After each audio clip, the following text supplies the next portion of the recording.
방금은 핵폭발 시 해야 될 것들을 얘기했는데, 오늘 머니투데이에서는 2025년도 8월 8일자 오후 조국 포함 이화영 배제 최종 판단 앞둔 이재명 대통령의 고민은, 이번에 뭐 광복절 특별 사면회에서 이재명을 정부에 대해서 뭐 소비 쿠폰 막 국민들한테 나눠주는 식으로, 또 광복절 특사도 맘대로 갖다가 이렇게 했을 때 이재명 정부에 대해서 많은 신뢰를 국민들은, 아 정말 조국은 지금 형의 3분의 2가 남아있고 3분의 1만 살았죠. 뭐 8개월인지. 그런데 물론 우리 국민들은 윤석열 정부에서 조국의 가족들이 참 안타깝죠.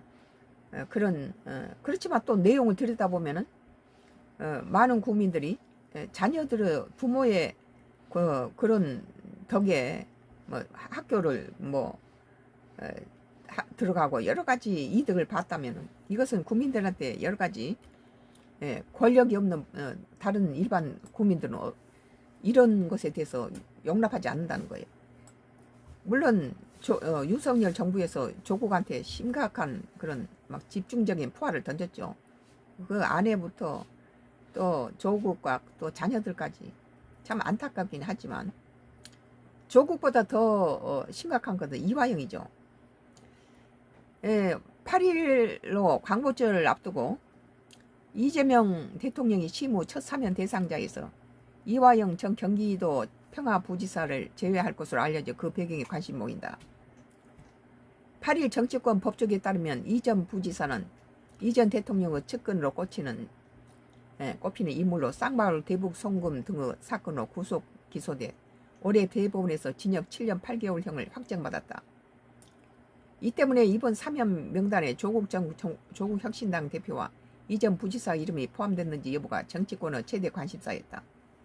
만약에 그리고 이제 이재명이 대통령으로 당선되자 이화영이가 자기 그만두지 않겠다, 입을 벌리겠다 이렇게 협박을 했어요.